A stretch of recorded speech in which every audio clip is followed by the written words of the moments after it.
Estão felizes por estar na presença do Senhor? Glória a Deus. Queridos, nós vamos estar abrindo a palavra do Senhor para fazermos a leitura nesta noite, que se encontra no livro de Mateus, capítulo 16, versículos de 1 a 3. A partir do versículo 1 diz assim: Os fariseus e os saduceus aproximaram-se de Jesus e o puseram à prova, pedindo-lhe que lhe mostrasse um sinal do céu. Ele respondeu: Quando a tarde vem, vocês dizem, vai fazer bom tempo, porque o céu está vermelho. E de manhã, hoje haverá tempestade, porque o céu está vermelho e nublado. Vocês sabem interpretar o aspecto do céu, mas não sabem interpretar os sinais dos tempos. Nessa noite, querido, nós queremos fazer desta palavra, compartilhar essa palavra em Mateus capítulo 16, e nós colocamos um tema para essa ministração, que é aproveitando o tempo, ou discernindo o tempo. Quando a Bíblia está falando aqui em Mateus 16, Jesus falando para aquelas pessoas, Jesus está aqui comunicando e falando a eles, que eles sabem discernir quando as coisas naturais estão para acontecer, mas não conseguem discernir outras coisas que são tão evidentes quanto, não consegue discerni-las, por isso não consegue se precaver.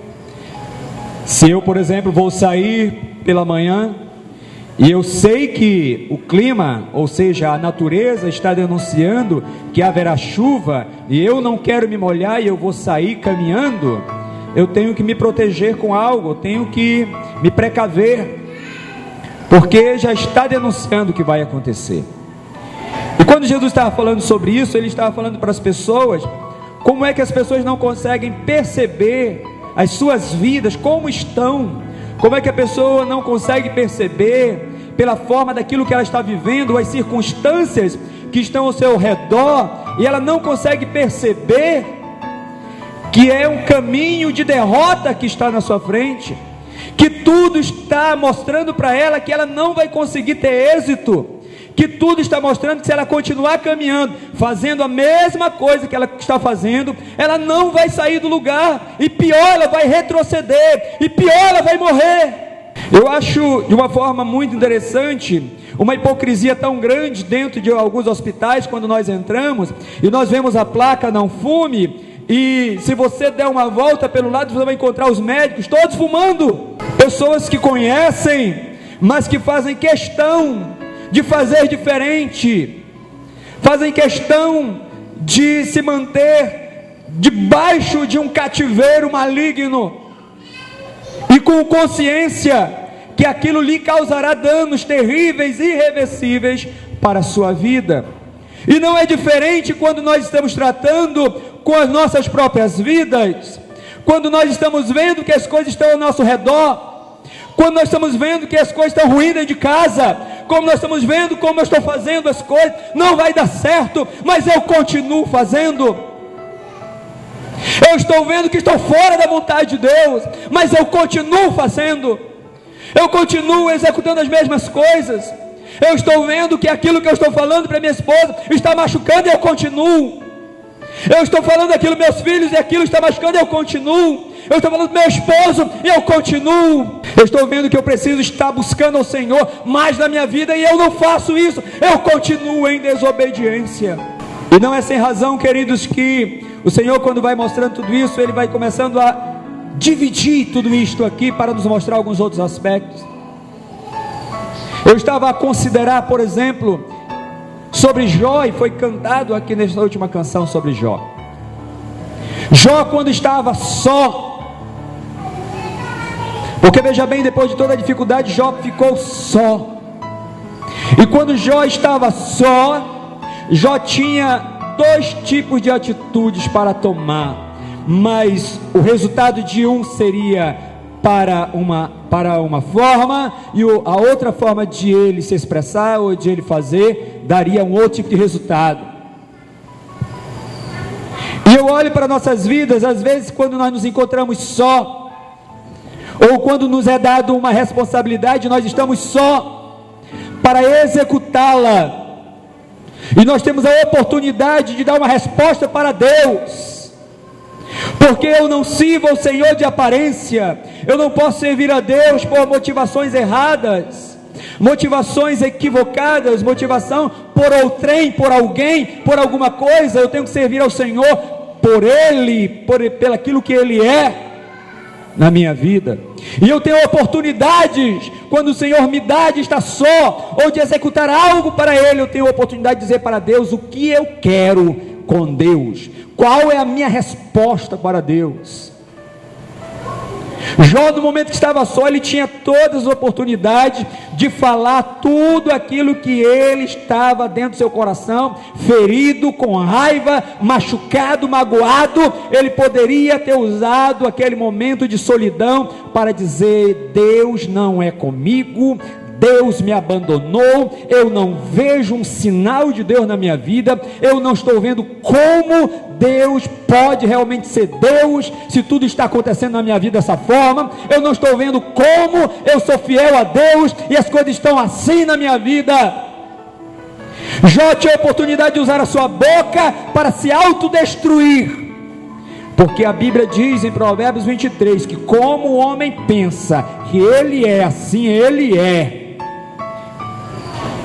Jó tinha a oportunidade de usar a sua boca e suas atitudes de forma contrária e receber, infelizmente, uma recompensa negativa para a sua vida. Ainda uma outra passagem bíblica que está em 2 Reis, no capítulo 7, também há uma situação interessante. Agora eu estou falando de uma comunidade, não somente de uma pessoa.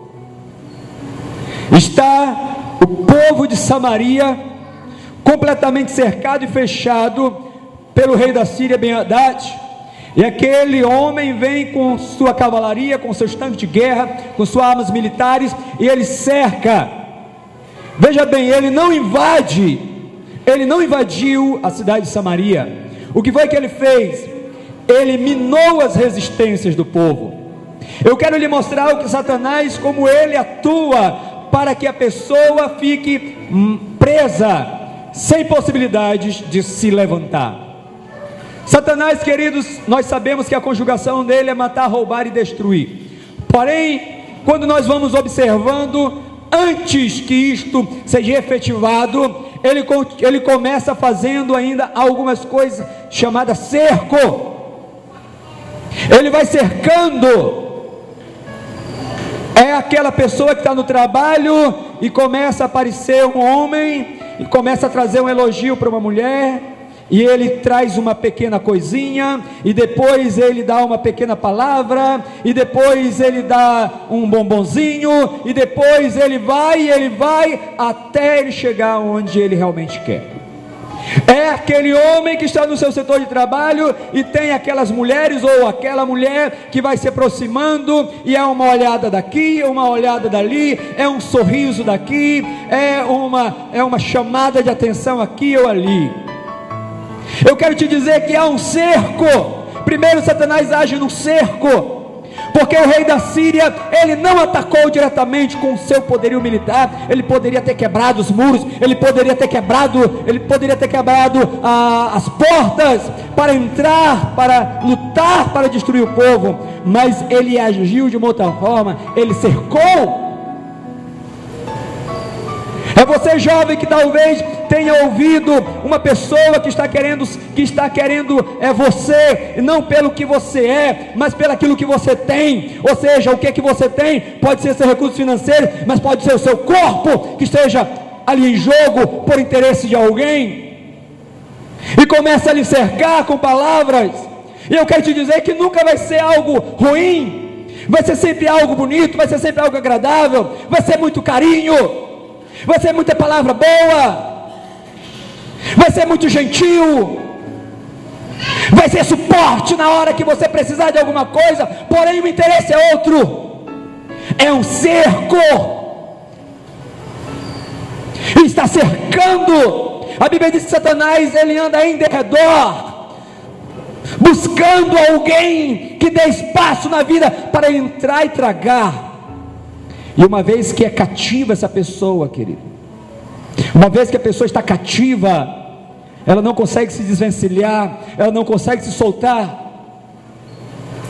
E quando eu olho para Ben-Hadad, ele está cercando, e as fontes de água que entram para dentro da cidade começam a ser retiradas.